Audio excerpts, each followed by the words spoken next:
안녕하세요. 강슬입니다. 어느 날 오전 시간에 갑자기 밖에서 웅성거리는 소리가 나고 경찰 제복을 입은 사람이 여러 명 움직이고 있는 게 보이더라고요.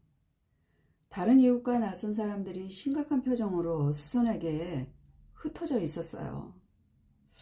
순식간에 눈에 들어온 광경이 당황스럽고 놀라서 곧장 현관문을 열고 나가서 보니까 조금 떨어져서 살고 있는 아주머니가 소리를 내면서 울고 있는 게 보이더라고요. 그래서 가까이 있는 경찰관에게 무슨 일이죠? 하고 물었더니 아직은 모르지만 이 집에 사는 여성에게 나쁜 일이 생긴 것 같아서 우리 요원이 전화를 받고 이렇게 와서 창문을 뜯고 안으로 들어가려고 하는데 우리도 아직은 아는 게 없다고 하는 거예요. 너무너무 민망스러웠어요. 그 이후부터 알게 된 거는 그 아주머니는 집안에서 혼자 고독사를 하신 거예요. 죽기 3일 전 오후 늦은 시간까지 통화했던 사람이 그 다음날 낮에 전화했는데 반응이 없어서 주말이라 다른 곳을 갔나 생각했다가 락다운 때인데 어딜 갔겠어 하고 계속 전화를 했는데 2일 밤이 지나도 통화가 안 되니까 이른 아침 경찰에 신고하고 이렇게 다 온 거예요. 그 아주머니는 이곳에 이사 오신 지 5년이 넘었는데 제가 아는 정보는 연세가 80은 넘으셨고 혼자 사시는 거, 그 외에 대여섯 가지를 아는 게 다예요. 같은 시간에 앞마당에 나오면 짧게 인사하고 조금 나눈 대화가 전부인데 길게 말을 나누려는 생각이 없으신 듯이 항상 먼저 자리를 떠나셨어요. 마음의 거리를 조금 좁혀보려고 크리스마스 때마다 초콜릿이나 과일을 드려보기도 했었어요. 그런데 그분은 이렇다 할 만한 아무런 피드백이 없더라고요. 이것이 문화예절상 이렇게 더 다가가려는 마음을 오히려 무례하다고 여기겠다 이런 생각을 하고 뒤로 물러났었죠. 어느 한 해 크리스마스에는 체리 맛이 참 좋더라고요. 그래서 드리면서 마침 크리스마스 시즌인데 캐롤송에 같이 가실래요? 했더니 오, that's not interesting to me 하고 딱 말을 자르시는 거예요. 그 어감은 정해진 선을 넘지 말아달라는 사인처럼 느껴지는 거였어요. 그런 이웃이 떠나신 거예요. 그리고 그날 이후에 마음이 참 착잡하고 그분과 나누고 싶었던 대화들이 제 입속에서 혼자 버블버블 하면서 그런 걸 느끼면서 너무 안타까운 마음을 이루 다할 수 없었어요. 여러분, 우리가 말하는 그 고독사, 죽는 시간에 아무도 주변에 없이 혼자 숨을 거두시고 나중에 며칠이 지나서야 타인이 알게 되는 것을 말하잖아요. 그런 일이 내 옆집 벽 하나 사이에서 일어났다는 게 3주가 지났지만 믿어지지가 않았어요. 이 땅에 와서 떠나갈 때는 자기 자신에게 의미 있었던 사람들과 굿바이 하는 그런 시간을 갖는다는 것은 자신의 존재 가치를 존중받는 순간이 아닐까요?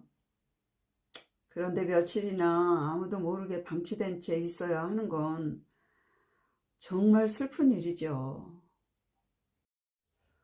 이 일로 인해서 조 해리스 윈도우라는 이론을 이 사례와 함께 생각해 볼게요. 잠깐 소개하자면 조 해리스 윈도우는 조셉과 해리 잉햄 두 심리학자에 의하여 개발되었어요. 이것을 1955년에 논문에서 소개했죠.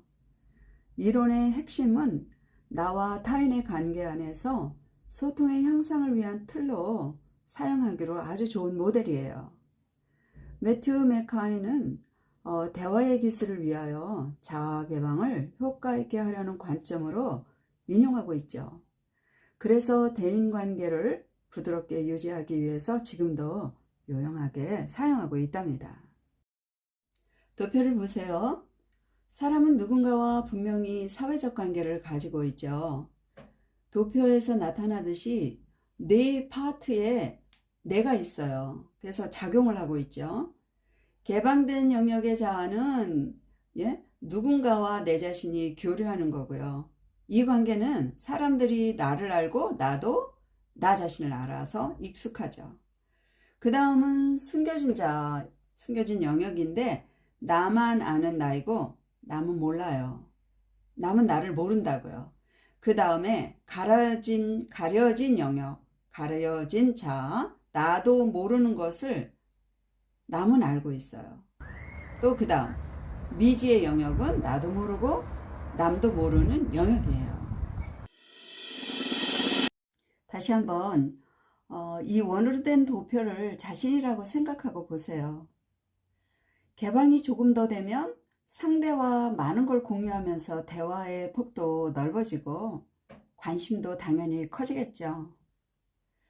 소통이 잘 일어나는 거예요.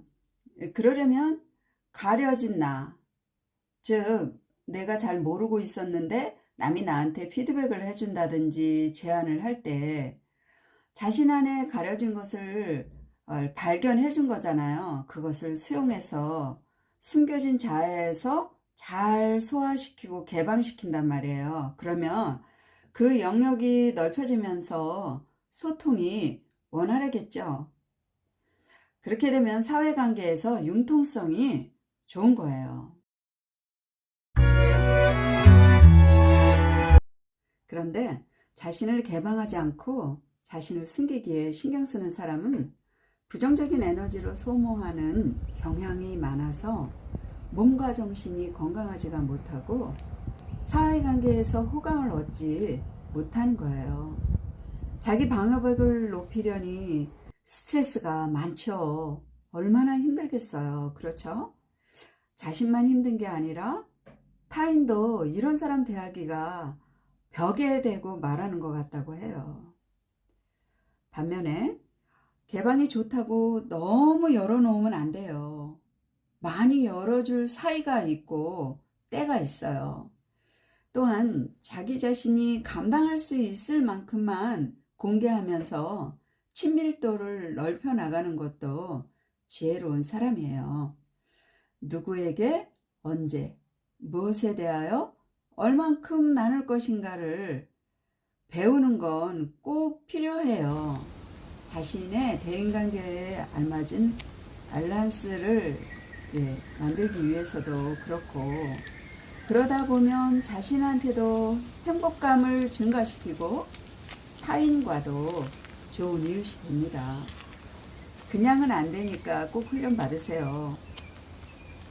여러분, 현재 팬데믹 헬스 오더로 소셜 디스턴스를 유지해야 한다는 말을 생각해 볼 때에 적절히 받아들이는 사람과 분노하는 사람, 또 그리고 패닉에 빠진 사람의 심리 유형들이 자아의 창이 어떻게 소통하고 있는가에 연관성이 있다고 저는 봅니다. 그리고 팬데믹 위기로 문이 닫혔다고 다른 문이 다 닫힌 것은 아니에요. 반드시 어느 문이 열려 있는지 보실 수 있어야 합니다.